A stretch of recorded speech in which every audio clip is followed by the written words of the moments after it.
তামিম, জি পড়ে। আপনি আমাকে কি দেখে পছন্দ করেছিলেন? সুভার হঠাৎ এমন কথায় তামিমের ধ্যান পুরোপুরি সুভার দিকে চলে আসে। তামিম সুভার হাত ছেড়ে দিয়ে তাকে আরো শক্ত করে ধরে মুখের কাছে নিজের মুখ নিয়ে আসে। তোমাকে দেখার পর আমার বাঁচতে মন চাইছে, তোমার সাথে সারা জীবন থাকার ইচ্ছে যাচ্ছে। আমি কখনোই তোমাকে নিজের প্রেমিকা হিসেবে দেখিনি সকাল। সুভা খুব মনোযোগ সহকারে তামিমের কথা শুনতে থাকে, চোখের পাতাও যেন নড়ছে না তার।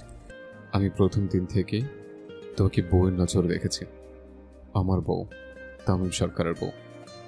I love you Tamim. Tamim কোনো উত্তর না দিয়ে সুভার ঠোঁটে কিস করে দেয়। সুভাও হেসে ফেলে। সুভা তামিমের গলা খুব শক্ত করে ধরে। আজকে সারাদিন কোথায় ছিলেন? বাসায়ও যে লেট করে আসলেন। তোমার জন্য স্পেশাল জুতো বানাইতে দিছে। জুতো? হ্যাঁ, স্পেশাল চামড়া দিয়ে, খুবই রেয়ার, সহজে পাওয়া যায় না এই চামড়া। আচ্ছা, কিসের চামড়া? কাল লাগেনি? কি? তোমার কোনো আইডিয়া নেই আমি কি কি করতে পারি তোমার জন্য। আচ্ছা, তা শুনে কি কি করতে পারেন আপনি আমার জন্য? तेरे वास्ते फलक है मैं चांद लाऊंगा, 16-17 सितारे संग बांध लाऊंगा। আপনি চাঁদ থেকে আসতে আসতে আমি আরেক ব্যাটার সাথে ভাগ্যা যাব গা। সুভার বাচ্চা? জি, জাতির জামাই। জাতির জামাই কে? কেন, আপনি? সবাই তো আপনাকে জাতির জামাই হিসেবেই দেখে। তাই না? আর তুই? শয়তান হিসেবে দেখি। কি? হ্যাঁ। তামিম এবং সুভা মেতে ওঠে খুনসুটিতে, খানিকটা ছোট ছেলে মেয়েদের মতন। কিন্তু তামিম সরকার যে তার বউয়ের গায়ে হাত দেওয়ার জন্য অপরাধীর চামড়া দিয়ে জুতো তৈরি করে তার বউকে গিফট করবে, এটা কল্পনাতেও কেউ ভাবতেও পারেনি। হেকেই হয়তো বলে মাস্টার মাইন্ড। বর্তমান তামিম ফুলের বুকে নিয়ে তার ফুপির বাড়িতে রওনা দেয়। পথে যাওয়ার সময় সুভার টেক্সট আসে তামিমের ফোনে। ঝড় এসে কারেন্ট নিয়ে যায়, আর তামিম এসে সুভাকে নিয়ে যেতে পারে না। তামিম সুভার টেক্সট দেখে খুব কষ্ট করে হাসি থামায়। কাছে থাকলে পাত্তা দেওয়া না, দূরে গেলে পিরিত কমে না, শালার জিন্দেগি। সুভার তামিমের টেক্সট দেখে হাসিতে গড়াগড়ি খায়। তারপর আবারও আরেকটা টেক্সট পাঠায়। বললেন তো 7 তলা বিল্ডিং। তামিম সুভার টেক্সটের আগামাথা বোঝে না, সে কেন এটা বলবে, কিন্তু বউ বলেছে, বলতে তো হবেই। তাই তামিম রিপ্লাই দেয়, 7 তলা বিল্ডিং। কুত্তা আপনার ডার্লিং। শালার জিন্দেগি। সুভা অনেকগুলো হাসির ইমোজি পাঠিয়ে দেয়। আর তামিম রাগের। যেখানে মরা বাড়িতে সকলে দুঃখ ভরা মন নিয়ে যায়, সেখানে তামিম তার বউয়ের সাথে ফ্লার্ট করতে করতে যাচ্ছে। অবশ্য মৃত ব্যক্তিদের তো তামিম নিজে পরপারে পাঠিয়েছে, এতে তার কষ্ট কিসের। এক এক করে তামিমের সকল গাড়িগুলো তার ফুপির বাড়ির সামনে দাঁড়ায়। তামিম আর তার পঞ্চপাণ্ডব ভেতরে যেতে থাকে। তানভীর সরকার এবং আয়েশা সরকার আগে থেকেই সেখানে ছিল, কিন্তু সুভাকে সাথে নেয়নি তারা। সুভার জন্য এমন পরিবেশে আসা উচিত নয়, তাই তাকে বুঝিয়ে সুঝিয়ে বাড়িতেই থাকতে বলে। আর তামিমও সুভাকে বলে যায় বাড়ির বাইরে না যেতে। সুভা এখন প্রায় সবকিছু যেহেতু ভুলে যাচ্ছে, তার বাড়ি থেকে বের হওয়ার ঠিক না। তামিম সোজা তার ফুপির সামনে গিয়ে দাঁড়ায়।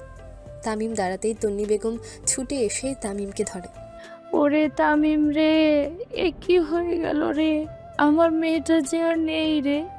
তন্নি বেগমের মাথায় হাত বুলাতে বুলাতে তামিম বলে, চিন্তা করবে না ফুপি, আল্লাহ বোনকে জান্নাতবাসী করুক। তামিম তার ফুপিকে সুন্দর মতো সান্ত্বনা দিতে থাকে। তামিমের এত নিখুঁত অভিনয় দেখে তানভীর সরকার তার দিকে এক দৃষ্টিতে তাকিয়ে থাকে। এসবের পেছনে যে তামিমই আছে এটা তানভীর সরকার খুব ভালো মতোই জানে। তাছাড়া তানভীর সরকার তার যুবক বয়সে আয়েশা সরকারের জন্য যা যা করেছিল, তামিম ও সুভার জন্য ঠিক সেগুলোই করছে। শত্রুকে পরপারে পাঠিয়ে তাদের মৃত্যুর মাহফিলে ফুল নিয়ে হাজির হয়ে সান্ত্বনা দেওয়া তো কেউ তামিমের থেকে শিখুক। একদম পাক্কা প্লেয়ার তামিম। তামিম তার চোখ তানভীর সরকারের দিকে দেয়। তার মুখের অস্বাভাবিক হাসি বলে দিচ্ছে এসব করে সে বিন্দুমাত্র অনুশোচনা করছে না। তানভীর সরকারও চোখ দিয়ে আশ্বস্ত করে সব ঠিক আছে। তামিম একটা ক্রিমিনালি হাসি দিয়ে আবারও বেরিয়ে পড়ে। সাথে আয়েশা সরকার কেউ নেয়। গাড়ি চলতে থাকে আপন গতিতে। তামিমের দৃষ্টি খুবই কড়া। তামিম আরও ভয়ানক শাস্তি দিতে চেয়েছিল সুভার দোষীদের, কিন্তু হলো না। একজন আমার হাত ধরছিল ভার্সিটির মাঠে, তোর বাপ তার হাত কাইটা আমার বাড়ির সামনে রাখছিল গিফট হিসেবে। আয়েশা সরকারের কথা শুনে তামিম তার দিকে তাকায়। আয়েশা হাত মেলে তামিমকে নিজের কাছে ডাকে, যেমনটা ছোটবেলা ডাকতো। তামিম জড়িয়ে ধরে তার আম্মাজানকে। আয়েশা তামিমের মাথায় হাত বুলাতে থাকে। বাপ, তুই আমার কলিজার টুকরা, আর তোর কলিজাও আমার কলিজার টুকরা। চিন্তা করিস না, মায়ের কাছে সন্তান কখনো খুনি হয় না। আম্মা জান, তার আমি খুব ভালোবাসি। এত ছোট বয়স থেকে মেয়েটা শুধু হারিয়ে এসছে। প্রথমে বাপ, তারপর মা, এখন ভাই। তার উপরে আমি তো আছি। নিজের হাতে তার 45টা থাপ্পড় দিয়েছিলাম আম্মা। কত কষ্ট পাইছে সে। আগুনে হাঁটাইছিলাম। আল্লাহ জানে কতটা কষ্ট পাইছিল। আম্মা, আমি এত অমানুষ কিভাবে হইলাম? আয়েশা সরকার চোখ বন্ধ করে ফেলে। তার চোখ দিয়ে টপ টপ করে পানি পড়তে থাকে। জানেন আম্মা, যখন তার শরীরে 9টি ইঞ্জেকশনের দাগ দেখি, ভেতরটা ভয় শেষ হয়ে গেছিল। ভোর রাতে হসপিটালে নিয়ে যায় আর দোয়া করতে থাকে আমার অবর্তমানে তার সাথে যেন খারাপ কিছু না হয়ে থাকে। কিন্তু মন শক্ত করে রাখি। সে ততটাই পবিত্র যতটা আগে ছিল। আমার কাছে সে সবসময় পবিত্র। সুভা মা কিছু বলেছে তার সাথে কি হয়েছিল? না আম্মা, আমি জানতেও চাই নাই। সে নিজ থেকে না বলা অব্দি আমি জানতে চাইব না। বাপ, আমরা মেয়েরা যদি পাশে স্বামীকে পাই, পুরো দুনিয়া উল্টাইয়া গেলেও আমাদের কিছু যায় আসে না। আজ থেকে 11 বছর আগের কথা, 27শে জানুয়ারি 2014 সাল। আয়েশা সরকারের জন্য একটা কালো অধ্যায়ের সূচনা। শুনতে শুধু একটা তারিখ বা বছর মনে হলেও এই তারিখটাই ছিল আয়েশা সরকারের সর্বনাশের তারিখ। তিনি একাধারে হারিয়েছিলেন নিজের ছোট ছেলে তাসনিক সরকারকে এবং বড় ছেলে তামিম সরকারের সুন্দর ভবিষ্যৎ। সে 11 বছর আগেই তিনি নিজের 17 বছরের ছেলেকে খুনির খাতায় নাম লিখাতে দেখেন। ছোট ছেলেকে কাফনের কাপড়ে দেখেন, তাও হাফ লাশ, পুরো শরীর পাওয়া যায়নি। স্বামীকে মৃত্যুর সাথে লড়তে দেখেন। আর সব থেকে ভয়াবহ যেটা ছিল, একটুর জন্য নিজের সম্মান হারাতে বসেও হারাননি। সব হারিয়ে আয়েশা সরকার যখন ছিল নিঃস্ব, তখন তিনি সব থেকে মূল্যবান জিনিস যেটা হারিয়েছিলেন সেটা ছিল নিজের জন্মদাতা পিতা। এখনও আয়েশা সরকারের গা শিউরে ওঠে। আয়েশা সরকার এখনও সেই দিনটার কথা ভুলতে পারেনি, যেদিন তার 17 বছরের তামিম থানায় অত্যাচারের শিকার হয়েছিল। তামিমের একটা কথাই বারবার আয়েশা সরকারের কানে ভাসে। আম্মা, তারা আমাকে পানি খাইতে দেয় নাই। সেদিন আয়েশা সরকারের বুকটা দুমড়ে মুচড়ে শেষ হয়ে যাচ্ছিল। 18 বছরের নিচে সকলেই তো কিশোর, তাদের তো মারার অধিকার পুলিশের নেই, কিশোর আদালতে বিচার হওয়া ছাড়া। কিন্তু তামিম মার খেয়েছিল নির্মমভাবে। তার নখ উপড়ে ফেলা হয়েছিল, কারেন্টের শক, আরও কত কি। তারপর থেকে শান্ত স্বভাবের তামিম হয়ে যায় অশান্ত, খুনি, যাকে দেখলে সকলে ভয় পায়। সেই দিন থেকে এই অবধি তামিম তার মায়ের কোলে মাথা রাখেনি, কিন্তু আজকে রাখলো। তামিম আজকে তার মায়ের কোলে মাথা রাখলো। সারা রাস্তা তামিম আয়েশা সরকারের কোলে মাথা দিয়ে অর্ধ শোয়া হয়ে থাকে, আর আয়েশা তামিমের মাথায় হাত বুলাতে থাকে। আয়েশা সরকারের চোখ দিয়ে টলমলিয়ে পানি পড়তে থাকে, এক ফোঁটা তামিমের কপালেও। তামিম বুঝতে পারে তার মায়ের অনুভূতি। তামিম কিছু না বলে চুপচাপ শুয়ে থাকে। বাপ, জি আম্মা। কত বছর পর আমার কোলে মাথা রাখলি? 11 বছর 22 দিন 13 ঘন্টা 37 মিনিট পর আম্মা। আয়েশা সরকার চোখ বন্ধ করে ফেলে। তার চোখ দিয়ে টপ টপ করে পানি পড়তে থাকে। তামিম আয়েশার মুখ বরাবর তাকায় আর হাত দিয়ে চোখের পানি মুছে দেয়। আম্মা, আমার চোখে পানি বড্ড বেমানান। এইটা সুখের পানি বাপ, তুই বুঝবি না। জানি আম্মা। এতদিন মায়ের থেকে দূরে থেকে কি পেলি তামিম? দূরে কই, কাছেই তো ছিলাম। কই বাপ, তুই তো ছিলি না। তামিম উঠে আয়েশা সরকারের চোখের পানি মুছে দেয়। আম্মা, আমি প্রতিটা মিনিট গুনে রাখছি আপনার থেকে দূরে থাকার। যখন আপনার কাছে যাইতে চাইতাম তখনই। ভুলে যা তামিম, সেই দিনের কথা ভুলে যা। সম্ভব না আম্মা। আয়েশা সরকার ছলো ছলো নয়নে তার ছেলের দিকে তাকিয়ে থাকে। তার ছোট ছেলেটা কবে এত বড় হলো, এখন সে মায়ের কষ্ট বোঝে। তামিম তানভীর সরকারের সাথে যতটা মিশে থাকতো, ঠিক ততটাই দূরে থাকতো আয়েশা সরকারের থেকে। খুব বেশি একটা মিলমিশ ছিল না তাদের। আয়েশা সরকার ছেলে বলতে ছিলেন অজ্ঞান। সবসময় ছেলের আশেপাশে থাকলেও কোথাও না কোথাও খালি লাগতো, তার কোল ফাঁকা লাগতো সব সময়। কিন্তু আজকে সুভার জন্য তার ছেলে আবারও তার কোলে মাথা রাখল। তুই ঠিক আছিস বাপ? তামিম একটা দীর্ঘ নিঃশ্বাস ফেলে গ্লাসের দিকে তাকায়। ভালোবাসা হচ্ছে ক্যান্সারের মতো আম্মা, আমি ছাড়তে চাইলেও সে আমার ছাড়বে না। আয়েশা সরকার বুঝতে পারে ছেলের মনের কথা। সুভার অসুস্থতা, তার শরীরে ইনজেকশন, এসবের সঠিক উত্তর তামিম যতদিন না পাচ্ছে ততদিন সে শান্তি পাবে না। আর না সুভাকে সরাসরি কিছু বলতে পারছে। একটা দ্বিধার মধ্যে পড়ে আছে তামিম। কতটা ভালোবাসিস সুভাকে? যতটা বাসলে 24 ঘন্টাও কম লাগে। আয়েশা সরকার তামিমের দিকে খুব অবাক চোখে তাকায়। এটা কি সেই তামিম যে কথায় কথায় গলা কাটতে বের হতো, যার রাগ ছিল পর্বত চূড়ার মতো উঁচু, না ছিল আবেগ আর না ছিল কোনো ভালোবাসা? সেই তামিম সরকারও আজকে একটা মেয়ের জন্য এত উন্মাদ হয়ে গেল? আয়েশা সরকার চোখ বন্ধ করে আল্লাহকে লাখ লাখ শুক্রিয়া জানায়। অবশেষে তার ছেলে মানুষের কাতারের নাম লেখালো। সেও আবেগী হলো। তামিম, যদি কখনো শুনিস সুভার সাথে খারাপ কিছু হয়েছে, তুই কি ওকে ছেড়ে দিবি? তামিম তার মায়ের দিকে তাকায় একজন নিঃস্ব মানুষের মতো। তামিম সরকার বউ ছাড়ার লোক না আম্মা। আয়েশা তামিমের হাত শক্ত করে ধরে চোখ দিয়ে আশ্বস্ত করে তামিম একদম ঠিক পথে আছে। শুভা আমার কাছে ঠিক ততটাই পবিত্র যতটা বৃষ্টির পানি হয়। কারা আপনারা? এইভাবে এগুচ্ছেন কেন? এক পা করে পিছিয়ে যেতে যেতে কথাগুলো বলতে থাকে সুভা। দেখুন প্লিজ, এগোবেন না প্লিজ।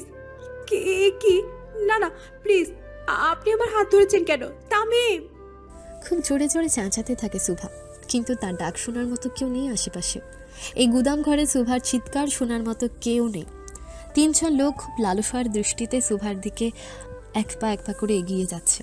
তাদের মুখের আকৃতি বলে দিচ্ছে কতটা লালসা তাদের মনে। সুভা ভয় আর আতঙ্কে প্রায় শেষ। কোনো মেয়ে এমন পরিস্থিতিতে নিজেকে ঠিক রাখতে পারে না, সে যতই সাহসী হোক না কেন। সুভা মনে মনে নিজেকে দোষারোপ করতে থাকে, কেন সে এমন বলদামি করলো? আজ নিজের বোকামির জন্য এত বড় বিপদে পড়ল সে। 23 মিনিট পর তামিমের গাড়ি ঢুকে সরকার বাড়িতে।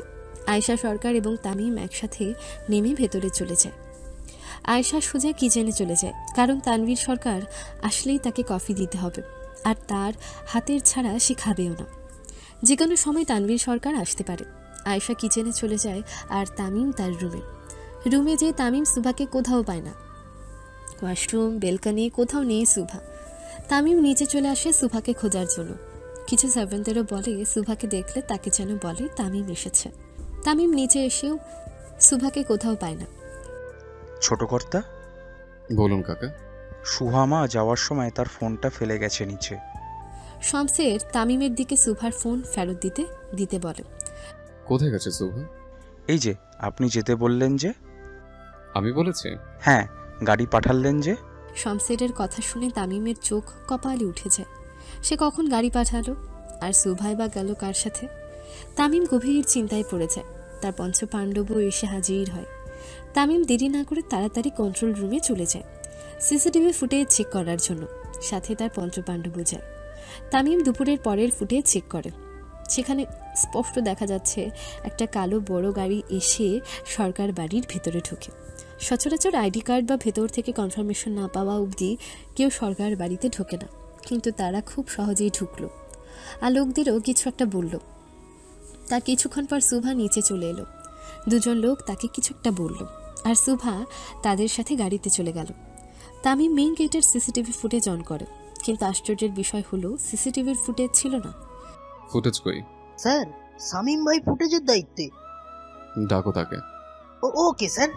গার্ডরা শামীমকে খুঁজতে যায়, আর তামিম ভালো মতো ফুটেজগুলো দেখতে থাকে। কিছুক্ষণ পর গার্ডরা এসে জানায় শামীম কোথাও নেই, তার ফোনও বন্ধ। তামিমের রাগে চোয়াল শক্ত হয়ে আসে। তামিম সাথে সাথে পুলিশের ডিআইজিকে কল করে, আর তাকে কোনো শোরগোল না করে সুভাকে খুঁজতে বলে। পরক্ষণে তামিমের মনে পড়ে গেটের কথা, যেখানে কোনো চেকআপ ছাড়াই গাড়িটা ঢুকেছিল। তামিম গার্ডদের বলে চেকপোস্টে থাকা 6 জনকে ভেতরে আনতে, কিন্তু তাদের মধ্যে শুধু 4 জনই ভেতরে আসে, আর বাকি 2 জনের কোনো হদিশ পাওয়া যায়নি। ফোনও বন্ধ। তামিম বুঝে যায় খুব ঠান্ডা মাথায় সূক্ষ্মভাবে পরিকল্পনা করা হয়েছে। তামিম হলরুমে চলে আসে। সেখানে তানভীর সরকারও উপস্থিত ছিল। তিনি এসেছেন মাত্র মিনিট 5 হবে। তামিম হন্তদন্ত হয়ে তার কাছে চলে আসে। পুরো শহরে কারফিউ জারি করে দেন আব্বা, বউ খুঁজতে হবে আমার। তানভীর সরকার কোনো কথা না বলে সাথে সাথে রাষ্ট্রপতিকে কল দেয়, আর কারফিউ জারি করতে বলে। কারণ হিসেবে গ্রেনেড হামলা হওয়ার ভুয়া নিউজ চারপাশে ছড়িয়ে দেয়। বাস, ট্রাক সমস্ত কিছুতে চেকপোস্ট বসাতে বলে, আর আর্মিদেরও কড়া নির্দেশ দেওয়া হয়। একজন প্রধানমন্ত্রী চাইলে আর্মি কেন, সেনাবাহিনী এবং সকল পেশায় নিয়োজিত আইন শৃঙ্খলা বাহিনীদের মিনিটের মধ্যে কাজে লাগাতে পারেন। আজকে হলেও তাই। একটা মিথ্যা নিউজ চারপাশে ছড়িয়ে গোপনে গোপনে সুভাকে খোঁজার চেষ্টা শুরু করে দেয়। বাঙালি হলো আবেগী জাতি। চিলে কান নিয়ে গেছে শুনলে আগে চিলের পেছনে দৌড়ায়, তারপর কানে হাত দিয়ে দেখে কান আছে কিনা। ঠিক তেমনই গ্রেনেড হামলার মিথ্যা নিউজ ফেসবুকে এত পরিমাণে ছড়িয়ে যায় যে সকলের মনে ভয় বাসা বেঁধে যায়। কেউ তার অবস্থান থেকে নড়ে না। পুরো শহরে কারফিউ জারি করে তামিম সরকার তার বউকে খুঁজতে বের হয়। আজকে রক্তের বন্যা বয়ে চলবে আর শ্রীনগরে। তামিম নিজের পাঞ্জাবির হাতা উপরে উঠাতে উঠাতে বের হতে থাকে। মাহির, চাপা দিতে। ৭৫ টুকরো করা একটা লাশের মাংসগুলো পরম যত্নে নিজের কুকুরকে খাওয়াচ্ছে তামিম সরকার। খুবই মনোযোগ সহকারে কাজটা করছে সে চাইলেই তার লোক দিয়ে কাজটা করাতে পারত, কিন্তু না, এই কাজ তো লোক দ্বারা হবে না, কারণ এর শাস্তিটা ছিল ভয়াবহ। আর শাস্তির কারণটাও এতটা নির্মম মৃত্যুর কারণ এটাই ছিল যে লোকটা তামিম সরকারের বউয়ের হাত ধরেছে। শুধুমাত্র নিজের শখের নারীর হাত ধরার অপরাধে ৭৫ টুকরো করা হয়েছে লাশটিকে। তামিমের পুরো শরীর রক্তে ভরা, মুখও কালো, দাড়িও লাল হয়ে গেছে রক্তে। মাহির, জি ভাই। এটার কাজ শেষ, আরেকটারে নিয়ে আয়। জি ভাই। মাহির তামিমের সামনে হাত পা বাঁধা অবস্থায় দ্বিতীয় ব্যক্তিকে ফেলে দেয়। লোকটা ছটফট করা দেখলে যে কেউ বলবে সে বাঁচতে চায়, কিন্তু তামিম সরকার তো হিসাব বরাবর করার লোক। তার বউয়ের সম্মানহানি করতে চেয়েছে আর সে ছেড়ে দেবে? এটা তো স্বামী হিসেবে সারা জীবনের কলঙ্ক তার। তামিম নিজের পাঞ্জাবিতে তার গোল্ডেন চাপাতি মুছে ফেলে, তারপর খুব শান্ত দৃষ্টিতে লোকটার হাতের দিকে তাকায়। এই হাত দিয়ে তো সুভার গায়ের ওড়না টেনে ফেলেছিল। তামিম নিজের চাপাতির দিকে তাকায়। যদি সে চাপাতি চালায় তাহলেও সহজ মৃত্যু, কিন্তু তামিম তো এত সহজ মৃত্যু তাকে দেবে না। আয় মানিক। জি ভাই। দাঁড়িপাল্লা নিয়ে আয় তো, আজ করে কলিজা কেটে একটু মেপে দেখবো। তামিমের কথা শুনে নিচে পড়ে থাকা লোকটার আত্মা বের হয়ে আসার উপক্রম হয়ে আসে। লোকজন বলে ঠিকই যে কলিজা মেপে দেখবে, কিন্তু তামিম সরকার যে আসলে কলিজা কেটে দাড়িপাল্লাতে মেপে দেখবে এটা কল্পনাও করা যায় না। মানিক দাড়িপাল্লা নিয়ে এসে সোজা তামিমের পাশে রাখে। তামিম নিজের চাপাতি দিয়ে লোকটার বুকে হালকা করে গোল গোল মাপ করতে থাকে। ঠিক কিভাবে সে কেটে কলিজা বের করতে পারে। তামিম যতই মাপ করছিল লোকটার দম ততই আটকে আসছিল। তামিম কি আসলে তার কলিজা কেটে দাড়িপাল্লা দিয়ে মাপ করবে? তোর কলিজা অনেক বড়, আমার শখের নারীর ক্ষতি করতে গেছিলি। আসলে বড় কলিজা তোর। কুত্তার বাচ্চা, তোর সাহস কেমন হইল রে? তামিম লোকটার কলিজা বরাবর কোপ মারে, তারপর নিজের হাতে লোকটার কলিজা বের করে আনে আর দাড়িপাল্লাতে রেখে মাপ করতে থাকে। এই বালের ওজন মালা কলিজা নিয়ে আমার বউরে তুলে আনলো। ছ্যা, এর থেকে তো কুত্তার ওজন বেশি রে। হ্যাঁ, কাজ কর, এর কলিজা কুত্তা দিয়েই খাওয়া। ধর, নিয়ে যা। তামিম সুন্দর মতো কলিজা সহ দাড়িপাল্লাটা মানিকের হাতে দিয়ে দেয়, তারপর ইশারা করে আরেকজনকে সামনে পাঠাতে বলে। শেষের জনকে সামনে পাঠানো মাত্র তামিম তার চোখের দিকে তাকিয়ে থাকে। সাকিব, জি ভাই। শিক করে আন। জি ভাই। তামিম শেষের জনের চোখের দিকে তাকিয়ে থাকে। আমার বউরে চোখটি মারছিলে শুনলাম, ভালো তো, কিন্তু তোর চোখ আমার অনেক বেড়া দিতেছে। ভাই, ভাবিমা কইছে এই শালা ঠোঁট দিয়ে চুমাও দেখাইছিল। বাহ, চুম্মা দেখাইতেছস তা আমার বউরে? মজায় মজা। সাকিব শিক গরম করে এনে তামিমের সামনে ধরে। তামিমের নির্দেশ মতো তাকে বড় একটা সুই দেওয়া হয় সুতো সহ। তামিম সুই নিয়ে সুন্দর মতো লোকটার ঠোঁট সিলি করে দেয়। শুধু সেলাই নয়, পাশাপাশি চোখেও গরম শিক ঢুকিয়ে দেয়। এতটা মর্মান্তিক মৃত্যু দেওয়া হয় তিনজনকে যতটা কেউ কল্পনাও করতে পারে না। তাদের দোষ একটাই ছিল, তামিম সরকারের বউয়ের ক্ষতি করতে চাওয়া। শোভা আমার জান, ওর জন্য পুরো দুনিয়া বরবাদ করে দিতে পারি। তামিম রক্তাক্ত শরীর নিয়ে উঠে দাঁড়ায়, তারপর নিজের শরীরের দিকে তাকায়। পরিহিত পাঞ্জাবিটা খুলে মাটিতে ফেলে দেয়। আমার বউ রক্ত পছন্দ করে না। পার্টি অফিসে চল, পরিষ্কার হতে হবে। তামিম উঠে সুন্দর মতো বেরিয়ে পড়ে, আর বাকিরা রঙ্গমঞ্চখানা পরিষ্কার করতে থাকে। খুবই সূক্ষ্মভাবে পরিষ্কার করা হয় রঙ্গমঞ্চখানা, একটা রক্তের দাগও থাকে না। পূর্বে মাহির, চাপা দিতে। পুরো শহরে কারফিউ জারি করে নিজের বউকে খুঁজতে বের হয় তামিম সরকার। তামিমের চোখে রক্তিম বর্ণ বলে দিচ্ছে আজকে আর কারো রেহাই নেই। তামিমের কলিজায় হাত দেওয়া, না, এটার শাস্তি পুরো আরশিনগর আর দেশবাসী দেখবে। শুধু দেখবে না, বুঝবেও স্বামী তামিম সরকার কতটা ভয়ঙ্কর। তামিম বের হয়ে যায় আর লোকদের বলে সিসিটিভি ফুটেজ চেক করে তাকে লোকেশন পাঠাতে। তামিম ঠিক সেই রাস্তা দিয়ে গাড়ি নিয়ে বের হয় যে রাস্তা দিয়ে সুভাকে নিয়ে যাওয়া হয়েছিল। সিসিটিভি ফুটেজ চেক করে সময় নষ্ট করে না তামিম, লোকেদের বলে চেক করে জানাতে, আর সে তাড়াতাড়ি বের হয়। 5-6 মিনিটের মধ্যে তামিমের ফোনে গাড়ির পুরো ভিডিও চলে আসে। অবশ্য প্রধানমন্ত্রী তানভীর সরকারের পাওয়ারের কাছে সাধারণ মানুষের পাওয়ার কিছুই না। তানভীর সরকারের একটা ফোনের মাধ্যমে কয়েক মিনিটের মধ্যে সব হয়ে যায়। তামিমও লোকেশন পেয়ে যায় তার বউয়ের। বলতে হবে শত্রুদের ব্রেন আছে। আমার বউকে এত কাছে লুকিয়ে রেখেছে যেন আমি পুরো শহর খুঁজি, কিন্তু নিজের আশেপাশের কথা মাথায়ও না আনি। ব্রেন বলে শত্রু। কিন্তু ভাই আপনার মতো মাস্টার মাইন্ড না। আজকে দেখাবো স্বামী তামিম সরকার কতটা মাস্টার মাইন্ড। তামিম ভিডিওটা বার করে বারবার দেখতে থাকে। যদি তার চোখে উল্টোপাল্টা কিছু পড়ে আর সুভার কষ্ট হয়, তামিম যে কী করবে এটা কেউ জানে না। প্রায় 45 মিনিট পর গোডাউনে এসে পৌঁছায় তামিম। গাড়ি নিয়ে সোজা গোডাউনের গেট ভেঙে ভেতরে ঢুকে পড়ে। তাড়াতাড়ি করে নেমে এদিক ওদিক তাকাতে থাকে তামিম। তারপর চোখ আটকে যায় মাটিতে বসে থাকা সুভার দিকে। নিচে তাকিয়ে মাটিতে বসে থাকা সুভা, শরীরে ওড়না নেই, দেখে মনে হচ্ছে খুবই আতঙ্কে আছে সে। তামিম দৌড়ে এসে সুভার সামনে দাঁড়ায়। তামিম দাঁড়াতেই সুভা অশ্রুসিক্ত নয়নে তাকায় তামিমের দিকে। তামিম! সুভা দুহাত বাড়িয়ে দেয় তামিমের দিকে। তামিমও সুভাকে খুব শক্ত করে জড়িয়ে ধরে। কিছু হবে না তোর সকাল, তোর স্বামী এখনো জীবিত।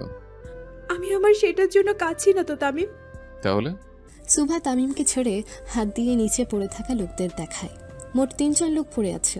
পাশে সুভার ওড়না। তামিম লোকদের দিকে ধ্যান না দিয়ে ওড়নাটা নিয়ে সুন্দর মতো সুভার শরীরে ঠেকে নেয় আর সুভার কপাল বরাবর চুমু খায়। সুভা চুপচাপ মাটির দিকে তাকিয়ে আছে। তামিম বুঝতে পারে কিছু তো হয়েছে। কি করেছিস তুই? সুভা বেচারির মতো মুখ করে তাকায় তামিমের দিকে আর তামিমের হাত ধরে বলে, ভবিষ্যৎ অন্ধকার তামিম। সুভার কথা শুনে তামিম নিচে পড়ে থাকা 3 জনের দিকে তাকায়, তারপর নিজের দিকে। মনে মনে আল্লাহকে লাখ কোটি গুণ শুকরিয়া জানায় তার বউয়ের রোগ আজকে তাকে বাঁচিয়েছে। সুভার হুটহাট করে রেগে যাওয়া আর সবকিছু ভাঙচুর করায় আজকে তাকে এত বড় বিপদ থেকে বাঁচালো। হয়তো লোকগুলোর এই অবস্থা সুভার রাগেরই কারণ। তামিম সুভার হাত ধরে শক্ত করে। আমার ভবিষ্যৎ অন্ধকার না করার জন্য শুকরিয়া বউ। উপস্থিত সকলে হাসিতে ফেটে পড়ে। তামিম সুভার উপরে এত অত্যাচার করেছিল, সুভা যে রেগে তার পা দ্বারা তামিমের ভবিষ্যৎ অন্ধকার করেনি এটাই অনেক। সুভা তামিমের হাত সরিয়ে তাকে ঝুড়িয়ে ধরে। আমি অনেক ভয় পেয়ে গিয়েছিলাম তামিম। তুই তো আমার সিংহে, ভয় তুই নয়, তোকে পাওয়া উচিত সবার। তামিম সুভার মুখ নিজের মুখ বরাবর নিয়ে কপালের সাথে কপাল ছিকিয়ে রাখে। I am so proud of you বউ।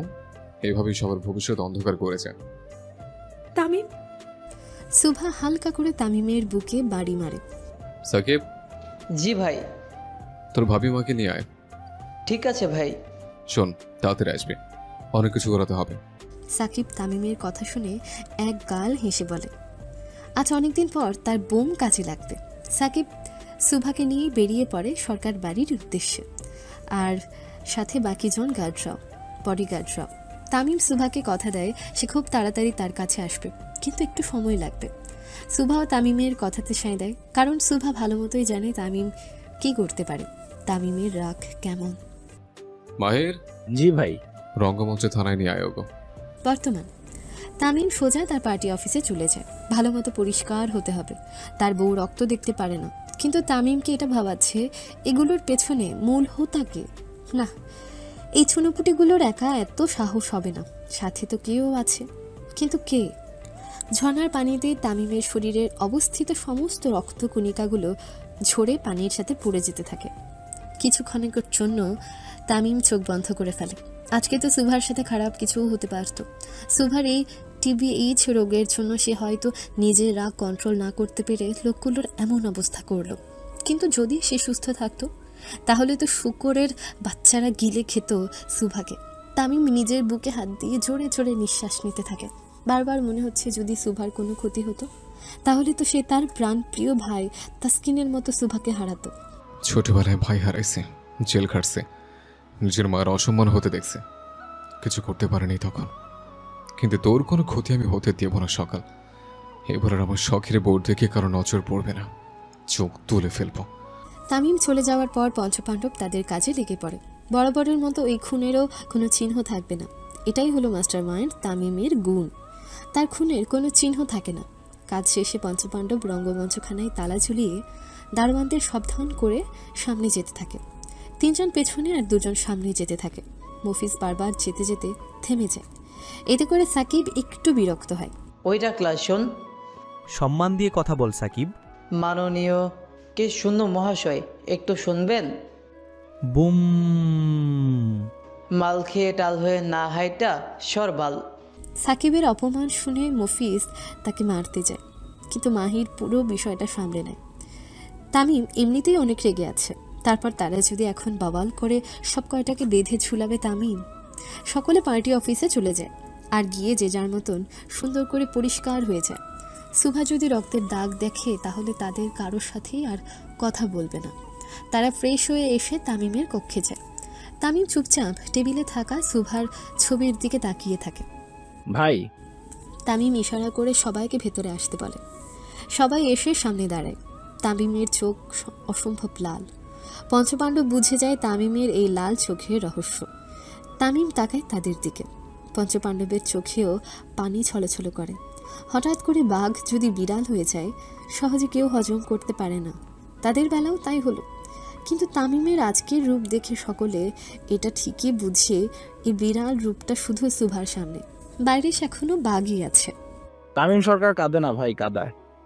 মাহিরের কথা শুনে তামিম দীর্ঘ নিঃশ্বাস ফেলে। পুরুষ মানুষ সহজে কাঁদে না, কিন্তু তামিম সরকার কেঁদেছে, তার বউয়ের জন্য কেঁদেছে। তামিম উঠে তার চশমা পরে বেরিয়ে পড়ে বাড়ির উদ্দেশ্যে। এত কিছুর পর সুভাকে বেশিক্ষণ একা থাকতে দেওয়া যাবে না। প্রায় 25 মিনিট পর পার্টি অফিস থেকে সরকার বাড়িতে এসে পৌঁছে যায় তামিম এবং তার পঞ্চপাণ্ডব। বাড়ি ঢুকতেই তামিম দেখে তার বড় ফুপি এসেছে। এখন তো তার ছোট ফুপির বাড়িতে থাকার কথা, বোনের মেয়ে মরল, কিন্তু সেখানে এই 2 বোন যে দুটো নাগিন এটা তামিম ভালো মতোই জানে। কিন্তু তানভীর সরকার তাদের যথেষ্ট আদর করে, যেন পরে কেউ না বলতে পারে রক্তের সম্পর্ক না থাকলে তাদের প্রতি অবহেলা করেছে তানভীর সরকার। তাই তাদের নিজের বোনের মতোই আদর করে তানভীর সরকার। তামিম ভেতরে ঢুকতে শান্তা বেগম একটু চুপ হয়ে যায়, আর তামিমও তেমন কোনো পাত্তা না দিয়ে তার আব্বাজানকে সালাম দিয়ে উপরে উঠে যেতে থাকে। তামিম এসে সোজা উপরের রুমে চলে যায়। অন্ধকার রুমে একপাশে বসে আছে সুভা।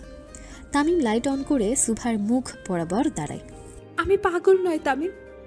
সুভার মুখে হঠাৎ এমন কথা শুনে একটু নড়ে চড়ে ওঠে তামিম। সুভা তো জানে না তার রোগের কথা, তাহলে? সুভা তামিমের হাত জাপটে ধরে।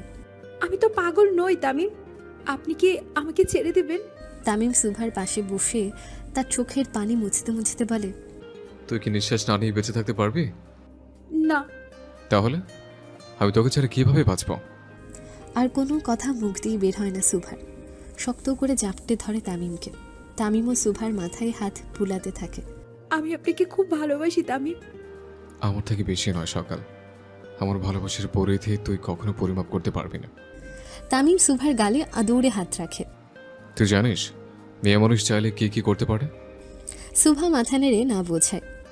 তোরা মেয়েরা হলি মায়ের জাত, দুনিয়াতে এমন কোনো বাধা নেই তোদের আটকে রাখবে। তোরা চাইলেই সব করতে পারিস, শুধু নিজের শক্তি বুঝতে দেরি হয়। এই যা। সুভা তামিমের দিকে এক দৃষ্টিতে তাকিয়ে থাকে।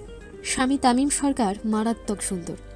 Tamim, I love you more শয়তান চেমড়ি। সুভাকে শয়তান বলায় সে কিছুটা ক্ষেপে যায়। শয়তানের বউ তো শয়তানই হবে। স্বামীকে শয়তান বলস? জাহান্নামী। প্রতি শুক্রবারে নামাজ পড়া পীর বাবারে শুক্কুর আলী খান কোথাকার। শোভা, আমি কিন্তু রেগে যাচ্ছি। সুভা উঠে দূরে সরে বসে। শুক্কুর আলী, শোভা, শুক্কুর আলী। তামিম উঠে সুভাকে ধরতে যায়, আর সুভা কোনো রকম ছুটে পালায়। সুভা তাড়াতাড়ি করে বাইরে চলে আসে, সাথে তামিমও। নিচে তখন শুধু তানভীর সরকার আর তামিমের পঞ্চপাণ্ডব। সুভা দৌড়ে তানভীর সরকারের কাছে চলে যায়। বাবা বাঁচান। আম্মাজান, আপনি এত হাঁপাচ্ছেন কেন? সার তাড়া করেছে, ও মা গো। তামিমও সাথে সাথে নিচে চলে আসে। তানভীর সরকার বুঝতে পারে আসলে সারটা কে। আপনার শার্টটা দেখতে একটু বেশি হ্যান্ডসাম।